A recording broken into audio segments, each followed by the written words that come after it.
Assalamualaikum warahmatullahi wabarakatuh.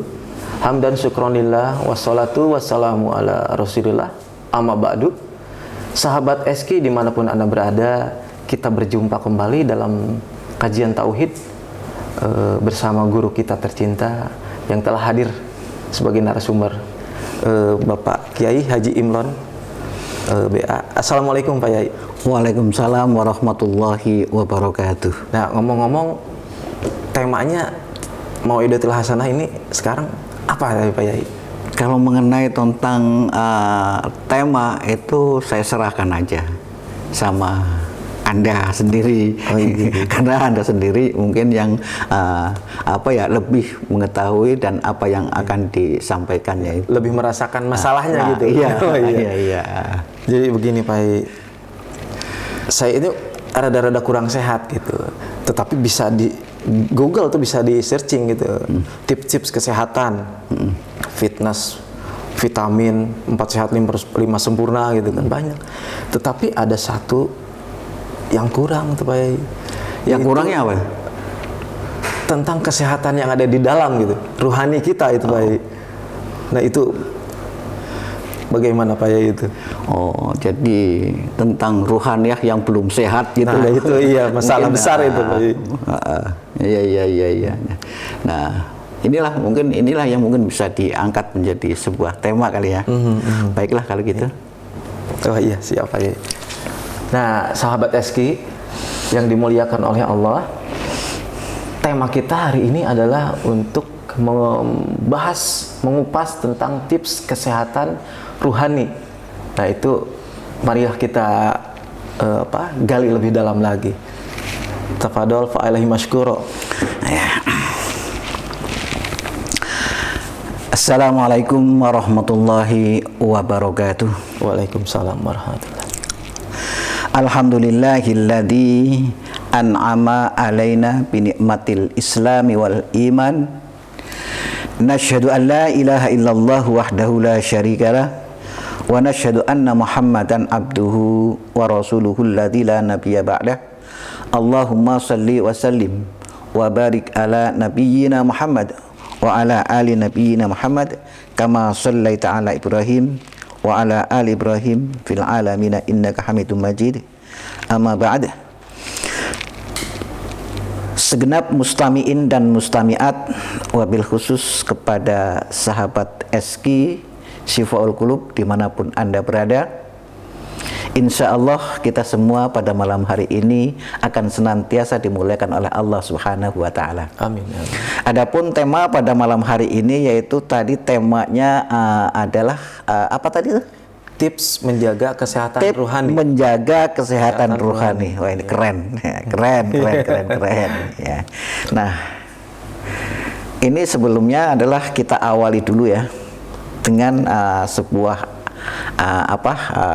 Al-Quran yang nantinya itu akan menjurus kepada sebuah tip ya. Yang jadi duduk masalah kan seperti ini. Mengapa ruhani itu tidak sehat, kan begitu? Iya. Atau ruhaniah sakit, atau ruh itu adalah cacat, kan begitu? Apa penyebabnya kan itu loh? Apa penyebabnya? Ini kan kita harus tahu penyebabnya. Penyebabnya yaitu biasanya yang pertama kali itu memang kondisi seseorang itu imannya lemah terkadang, atau ilmunya kurang, atau mungkin muamalah ibadah dan mujahadahnya kurang. Itu yang menyebabkan ruhaniyahnya itu rapuh. Nah, biasanya orang yang ruhaniyahnya rapuh itu karena tergoda oleh langkah-langkah setan. Tergoda oleh langkah-langkah setan itu. Seperti contoh di dalam Al-Quran itu, A'udzu billahi minasyaitonir rajim. Bismillahirrahmanirrahim. Ya ayyuhalladzina amanu la tattabi'u khutuwatis syaiton. Artinya, hai orang yang beriman. Ini yang dipanggil orang yang beriman, ini khusus ya, bukan ya ayuhan nas, bukan ya ayuhal muslimun.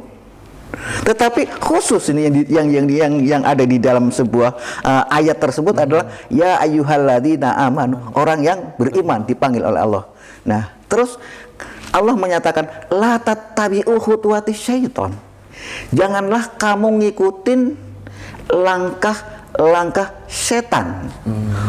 Wa may yattabi' khutuwatis syaiton, barang siapa yang mengikuti langkah-langkah syaiton, fa innahu, sesungguhnya setan itu ya'muru bil fahsya'i wal munkar, akan selalu menyuruh perbuatan keji dan mungkar. Itu Langkah-langkah setan itu. langkah-langkah setan itu.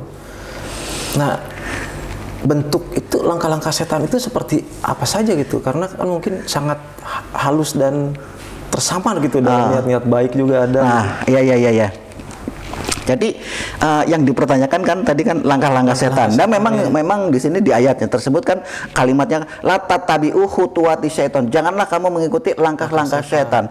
Yang disebut langkah-langkah syaitan itu kalau di dalam sebuah tafsir Sawi itu di sini dinyatakan yaitu orang yang mengikuti gaya-gaya gitu loh, gaya-gaya setan, yaitu gaya-gayanya apa sih setan itu? Ya, gaya-gaya setan itu seperti contoh manusia hidup bergaya setan ini kan, manusia hidup bergaya setan, terus orang mukmin hidup yang bergaya setan. Gitu sekarang. Nah, karena apa? Kita merujuk kenapa orang mukmin yang bergaya setan? Nah, karena apa? Di situ ayatnya yang dipanggil itu adalah orang mukmin gitu loh. Ini ada orang mukmin yang bergaya setan. Artinya contohnya makan dengan gaya setan, minum dengan gaya setan, bekerja dengan gaya setan, berpakaian dengan gaya setan, kan, berkehidupan dengan gaya setan, kan itu loh. Nah, ini tidak boleh, dilarang. Kenapa? Barang siapa yang mengikuti langkah-langkah setan, karena sesungguhnya barang siapa yang mengikuti langkah-langkah setan, maka sesungguhnya setan itu akan selalu mengajak perbuatan fahsya dan perbuatan mungkar. Nah, contoh nih, berawal dari ngikutin gaya langkah-langkah setan. Ini bergaya dari ngikutin langkah-langkah setan ini akan membangkitkan dalam suasana kehidupan ini, mungkin ya kalau orang yang serba mengikuti gaya-gaya setan, umpamanya kan sekarang makan. Nah, makan itu seleranya tinggi, tidak menakar kemampuan duit yang ada umpamanya kan. Sementara kita maunya wah, tempat tinggal maunya wah, mobil maunya wah kan gitu, jabatan maunya wah kan begitu. Sementara SDM kita itu tidak bisa untuk mengikuti yang wah itu. Nah, berangkat dari situ maka dia akhirnya menggunakan berbagai macam cara untuk mengaplikasikannya itu. Artinya nggak kenal haram, nggak kenal subhat, nggak kenal hal haram itu nggak terfikir di benak hatinya. Yang penting sikat untuk mencapai kehidupan yang dianggap sementara, dia pingin wah, pingin viral, pingin dipirang, ya begitulah. Nah, ini langkah-langkah setan. Nah, terus cara berpakaian yang dilarang langkah-langkah setan itu kan menutup aurat kadang-kadang. Jadi banyak baik laki-laki maupun perempuan itu kan gaya pakaian kadang-kadang sekarang zaman sekarang itu kan udah kalau ngeliat tuh di YouTube, di di TV, di medsos itu kan pakaian-pakaian yang begitu seronok kan, itu gaya setan. Terus makan kuliner itu kadang-kadang ada iklannya itu krauk. Nah, itu telah menunjukkan gaya emosinya setan itu tuh nggak boleh seperti itu. Itu langkah-langkah setan. Jadi sumber petaka dari ruhaniyah itu yaitu mengikuti langkah-langkah setan. Ya, ketika kita mengikuti langkah-langkah setan itu, ya ruhaniyah kita, kolbu kita itu nggak sehat itu. Kelihatannya seger tapi proses dan efeknya itu tidak sehat untuk rohani itu ya Pak? Betul sekali. Kalau kita ngelihat fisiknya, Iya. seseorang sehat, ya, Iya. ngelihat fisiknya sehat, ya, itu begitu. Nah, padahal ruhaniahnya rapuh, ruhaniah itu rapuh, hatinya itu rapuh. Kenapa rapuh? Dia tidak memiliki sebuah energi positif masalahnya. Nah, ini kerapuhannya itu adalah sangat nyata dampak kehidupan. Di dalam kehidupan tuh sangat nyata kerapuhannya. Contohnya bisa mengakibatkan rumah tangga berantakan, pekerjaan berantakan, lantaran apa? Ngikuti nafsu. Nah, dari situlah mulai hidup yang kurang sehat. Itu lantaran kita mengikuti langkah-langkah setan. Nah, kemudian di situ di dalam ayat itu kan dinyatakan itu begini. Sesungguhnya hanya Allah. Jadi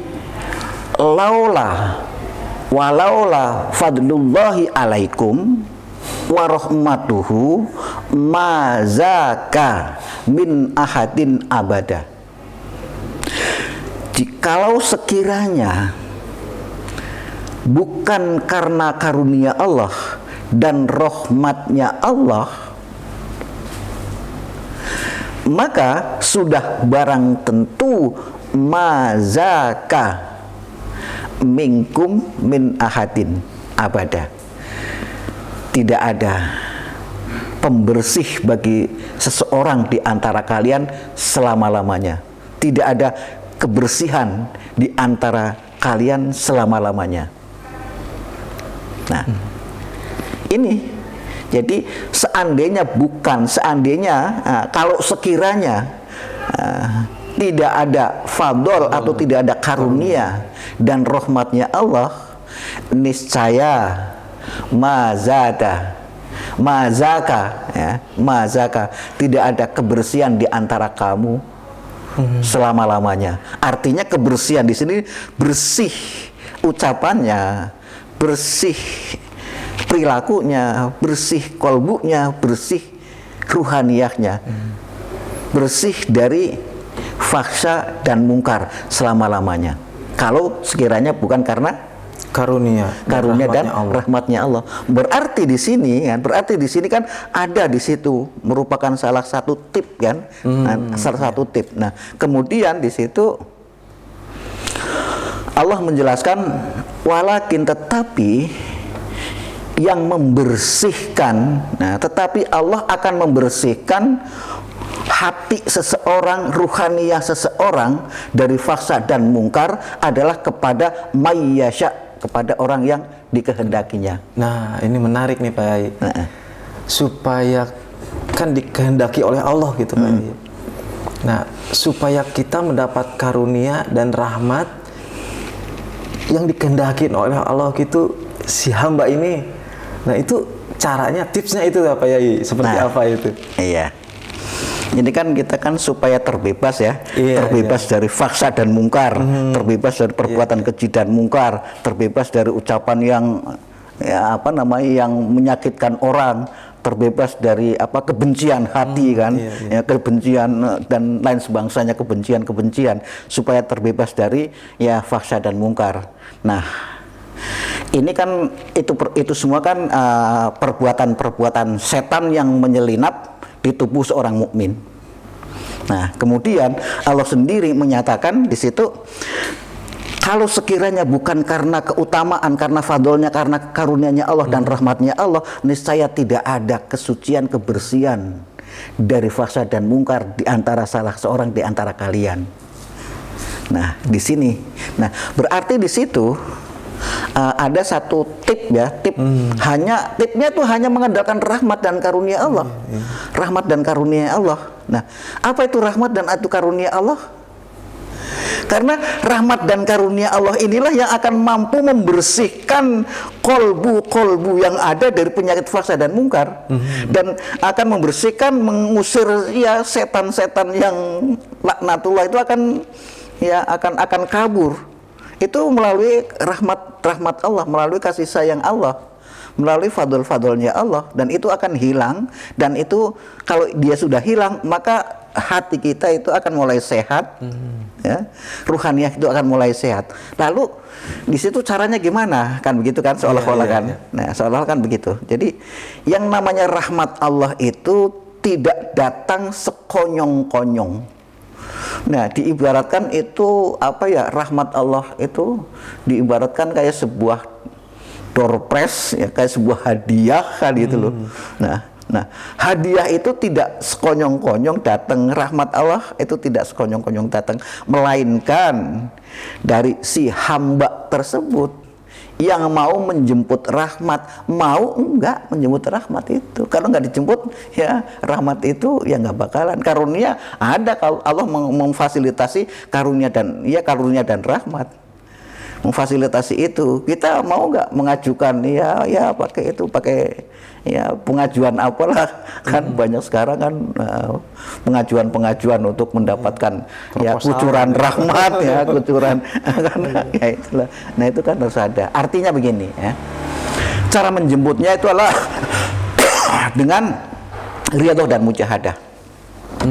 Cara menjemput karunia dan rahmatnya Allah dengan cara riyadhah dan mujahadah. Tanpa riyadhah dan mujahadah itu tidak akan bisa mendapatkan rahmat dan karunia-Nya. Ya. Dengan disiplin, ya, disiplin muamalah yang sunah-sunah dan disiplin muamalah yang bangsa wajib. Jadi kita melanggengkan, mendawamkan yang sunah dan mendawamkan juga yang wajib. Nah, itu cara menjemputnya. Cara menjemputnya dengan itu. Nah, kalau itu dilakukan, itu otomatis rahmat Allah itu akan datang kepada kita, dan dialah yang akan mampu mengusir ya fahsya dan mungkar. Akan mengusir fahsya dan mungkar itu secara otomatis. Secara otomatis. Nah, di situ terakhir ayatnya itu wallahu wasi'un alim. Ya. Jadi Allah tuh maha luas, ya, maha luas dan maha mengetahui apa yang menjadi gerakan-gerakan orang yang ahli fahsya dan mungkar, dan Allah maha mengetahui ya gerakan-gerakan orang yang ahli menjemput rahmat dan karunia-Nya. Itu situ. Yang bergerak terus riyadhah dan mujahadah, jadi jangan takut tidak mendapat perhatian Allah gitu. Iya. Sangat mengetahui gitu. Ya, betul. Kalau kita pingin menjadi kalau kita pingin menjadi diperhatikan sama Allah, ya ini. Kalau kita ingin menjadi manusia yang pingin selalu diperhatikan sama Allah, ya kita harus overacting. Itu tuh, iya. Overacting itu. Overacting. Kita harus overacting di hadapan Allah. Overactingnya apa? Puasa Senin Kemis, ya. Iya. Terus duha kenceng, ya, tahajud kenceng, kan gitu. Terus ya nafilah yang lain kenceng, kan gitu. Itulah overactingnya. Maka setelah itu Allah perhatikan kita, ternyata ente ya, gitu. Oke lah, akan gua kasih hadiah. Nah, gitu. Nggak usah ngosong-ngosong proposal gitu, tapi otomatis mengetahui. Betul, mengetahui, betul itu. Ini udah rada segeran nih sekarang. Walaupun memang belum riyadhah mujahadah, tapi mendengarkan saja udah segeran gitu. Ya, karena apa? Mendengarkan ini kan bagian makanan. Jadi kayak yang disebut makanan ruhaniyah. Nah, terus beda dengan tahu tempe, bakwan itu juga makanan, tapi itu makanan fisik. Nah, makanan fisik. Nah, kalau makanan ruhaniyah, obrolan religi inilah bagaikan ya makanan-makanan yang penuh dengan luar biasa isinya kan. Makanya kalau Anda sendiri merasa seger, ya itu karena merasa terhidangi dengan kenyangnya itu nggak begah gitu Pak, lebih seger gitu. Nah, itu mungkin terima kasih banyak nih Pak, pencerahannya apa ya, mungkin masih banyak yang uraian yang perlu disampaikan Pak Yai. Dan memang kalau kita berbicara mengenai tentang tip apa mengenai tentang sehatnya ruhani, itu kan yang tadi diuraikan kan masih apa ya, kalau diibaratkan pandangan-pandangan sufi itu, yang tadi cara teknik-teknik riyadhah dan mujahadah itu kan namanya kan perjalanan thariqah. Itu namanya perjalanan thariqah itu namanya. Nah, kemudian yang dikehendaki di sini juga kita harus tahu kenapa itu hati bisa rapuh, kenapa hati itu bisa kolbu bisa kadang-kadang nggak menentu. Ini disebabkan lantaran belum ada pondasi. Ruh belum ada pondasi, kolbu belum ada pondasi. Pondasinya itu tauhid. Pondasinya tauhid. Maka di situ kalau hatinya kan di sini kan hati harus bersih ya. Pertama itu harus bersih dari kemusyrikan. Hati itu harus bersih dari kemusyrikan.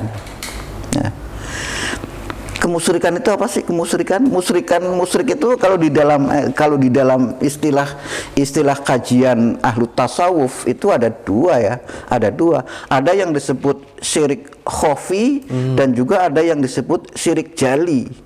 Syirik khafi itu syirik yang samar, syirik yang lembut. Syirik jali itu syirik yang kelihatan bisa dilihat oleh kasat mata.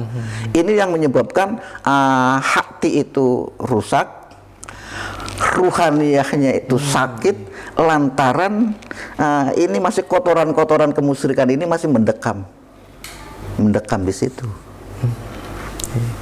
Jadi ini yang barusan itu baru istilahnya bermukadimah dari perjalanan yang sangat panjang. Iya. Thariq itu ya Pak. Iya. Mungkin dalam kajian-kajian nanti kita akan lebih membedah lebih dalam lagi untuk masalah thariq itu, tarekat itu. Ini masalahnya kan apa ya? Iya memang betul. Ini tidak bisa dikaji secara instan tuh belum bisa. Karena apa? Kalau kita untuk menguras, membersihkan penyakit-penyakit musyrik, itu kan harus dengan pengetahuan yang luar biasa supaya kemusyrikan itu terangkat. Syirik seperti contoh penyakit syirik yang disebut syirik khafi. Syirik khafi itu syirik yang lembut seperti riya. Ya. Nah, ini kan bagian daripada syirik khafi.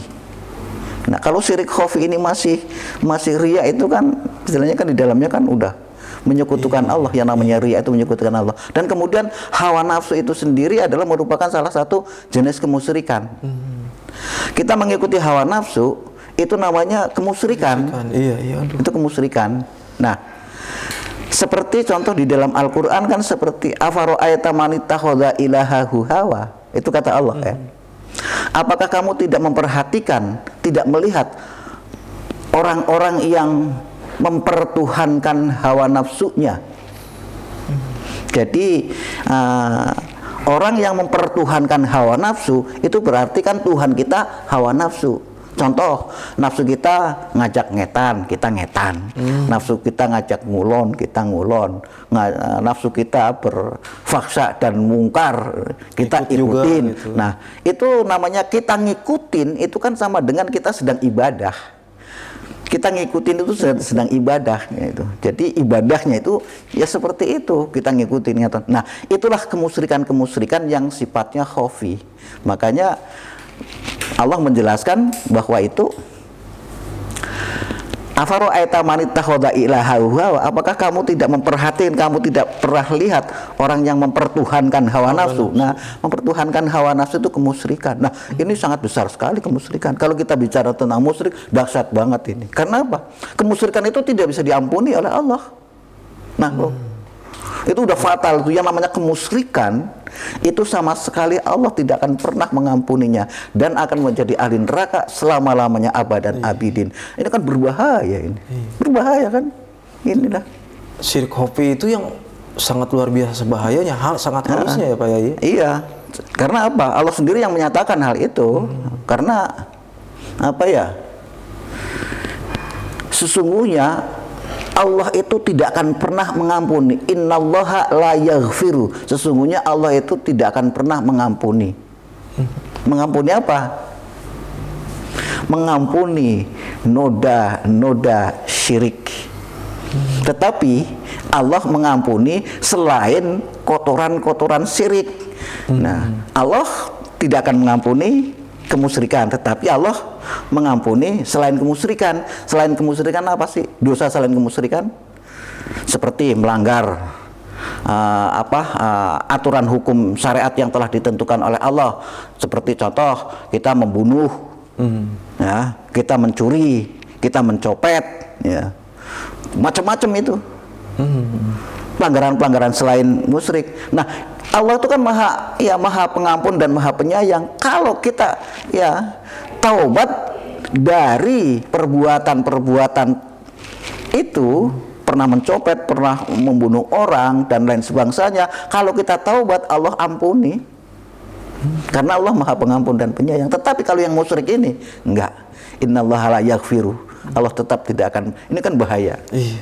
Bahayanya. Mungkin kita sudah aman dari menyembah Lata dan Uzza, itu udah aman gitu. Tetapi menyembah diri sendiri itu masih banyak. Justru itu makanya kan yang disebut perang besar, yang terbesar kan perang melawan hawa nafsu. Nah, karena apa? Hawa nafsu itu sangat lembut dan sangat, ya, walaupun lembut juga serangannya dahsyat terhadap diri kita. Nah, hal-hal ini beda dengan syirik jali, ya. Kalau syirik jali mungkinlah kita zaman milenia ini ya sudah nggak pernah ke dukun, pokoknya ini ada batu ali, karena dukunnya juga sibuk bikin konten sekarang. Banyak dukun konten gitu. Jadi kita sudah nggak percaya sama dukun, mungkin nggak percaya sama keris, mungkin sudah nggak percaya sama tadi tuh Lata dan Uzza itu tuh namanya syirik jali. Kita sudah nggak musim kayak gitu. Tetapi ya itu yang sangat berbahaya itu. Syirik khafi itu tadi, itu sangat pengaruhnya luar biasa. Jadi dan itu, nah, untuk tip untuk membersihkan, ya, untuk membersihkan dari kotoran-kotoran kotoran-kotoran syirik khafi dan syirik jali, tipnya hanya la ilaha illallah. Asyhadu an la ilaha illallah. Aku bersaksi bahwa tidak ada Tuhan yang wajib disembah kecuali Allah, dan Nabi Muhammad adalah utusan Allah. Bagaimana merealisasikan ini supaya menjadi tip bisa menghancur leburkan sifat-sifat syirik khafi dan syirik jali, yaitu dengan cara mempelajari dan mengamalkan ilmu tauhid. Tanpa memahami ilmu tauhid itu tidak akan pernah bisa mengusir penyakit syirik khafi maupun syirik jali. Itu tidak. Jadi kajian tauhid itu tidak mungkin untuk 1 atau 2 episode berarti ya Pak? Iya, betul. Jadi kita harus nanti full nontonnya di channel SK Syifa'ul Qulub. Jadi untuk ada lagi Pak yang di tips-tips lain? Nah, sebetulnya kalau urusan kayak gini itu nanti urusannya akan namanya kita akan belajar, ini kan nggak instan. Tapi yang jelas untuk sementara ini ya, tip-tip untuk sementara ini kan ada istilahnya kan obat permanen, ada obat non permanen itulah. Nah, sekarang itu istilahnya tipnya itu adalah non permanen. Nah, tip non permanen ini yaitu hanya dengan muamalah, dengan banyak sedekah, banyak melakukan wirid, banyak melakukan sholat daim, artinya mendawamkan sholat duha, mendawamkan sholat malam gitu loh. Terus banyak menyantuni anak fakir miskin gitu, anak yatim dan lain sebangsanya. Inilah tip-tip supaya kita itu terhindar dari, makanya kan benar kata Allah sendiri kan mengatakan ala bidzikrillah tatmainnul qulub. Hanya dengan zikir atau mengingat Allah hatimu akan tentram. Kenapa tentram? Hatinya sehat. Kenapa hatinya sehat? Lantaran banyak zikir. Nah, tetapi kalau zikir ini tidak didawamkan, ya akan kemasukan genderuwo gitu loh. Meleng masuk gitu. Iya, keluar masuk. Yaitu tipnya yaitu satu, pertama banyak sedekah, banyak infak, banyak melakukan qiyamul lail, zikir dan lain sebangsanya, ya tahajudnya kenceng kan itu loh. Duhanya kenceng kan itu. Itu tipnya. Ya mudah-mudahan kajian pada malam hari ini ya bermanfaat buat kita semua. Amin. Dan akhirnya Billahi taufiq wal hidayah. Wassalamualaikum warahmatullahi wabarakatuh. Waalaikumsalam warahmatullahi wabarakatuh. Baiklah sahabat SK dimanapun Anda berada, tadi itu kajian yang sangat menarik tentang tips menjaga kesehatan rohani. Nah, untuk lebih lanjutnya lagi, untuk lebih pahamnya lagi, dan untuk lebih sebagai bekal kita untuk menuju kepada Allah yang lebih mapan, nanti kita akan bedah lebih lanjut tentang ilmu-ilmu tauhid yang lebih ke depan lagi, yang lebih luas lagi. Akhirul kalam, wallahul muwafiq ila aqwamit thoriq. Wassalamualaikum warahmatullahi wabarakatuh.